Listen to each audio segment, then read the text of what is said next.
Good morning tropa. Tingnan nyo yung paligid namin dito. Cabuyao, Laguna. May mga street light dito, kaso hindi binubuksan. Sa hindi ko malamang dahilan. Ito yung sinasabi ko na sana pailawin, kasi kung may mga masasamang loob, malakas talaga ang loob nilang gumawa ng masama. Kasi ang dilim eh, walang kalaban-laban yung bibiktimahin nila dito. Hindi ko alam kung bakit dito walang ilaw, di ba?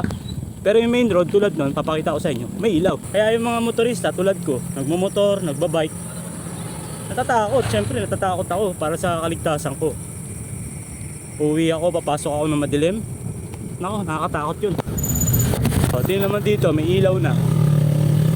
Bakit? Kasi main road, napapansin. Pero doon walang ilaw. Sana naman, nagbabayad naman kami ng buwis eh. Lahat naman may tax, di ba? Kaya kailangan pailawin lahat. Sayang naman pagpapagawa natin kung hindi naman natin gagamitin. So hindi lang yan dito ah. Ito kasi barangay ano to eh, San Isidro. So meron pang isa doon sa may barangay Dismo. Para sa akin, kaya lumalakas yung loob ng mga demonyo. Kasi madilim eh, di ba? Mga sasamang tao, malakas yan pag sa dilim.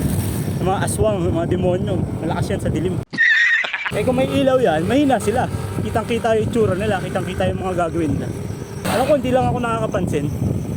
Kaso, kailangan kong ano to eh, i-brought out eh, para mapansin ng hindi lang dito sa Cabuyao. Ewan ko kung dito lang sa Cabuyao ah, hindi ko alam sa ibang lugar.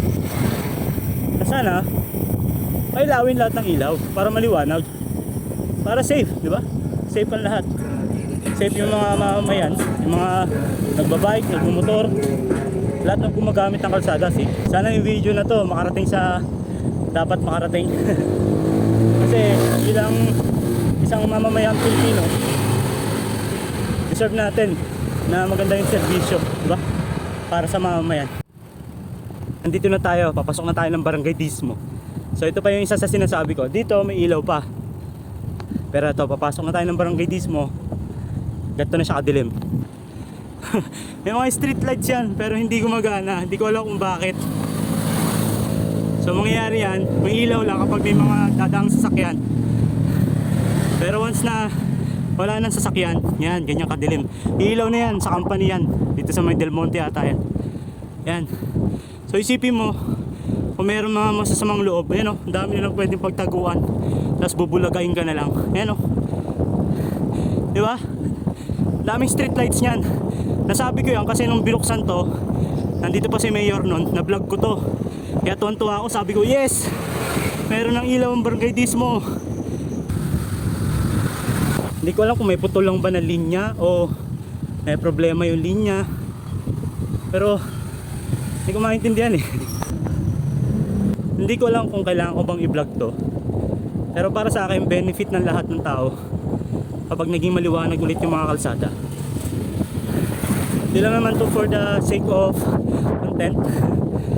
Ito talaga for safety ng lahat. Kasi ako natatakot ako eh. Totoo lang, mapamotor man o bike yung gamit ko, natatakot ako sa safety ko kapag dadaan ako sa kalsada ng madilim. Kayo, sangayon ba kayo sa mga sinasabi ko? O okay lang sa inyo yung madilim? Ayun lang, bye bye.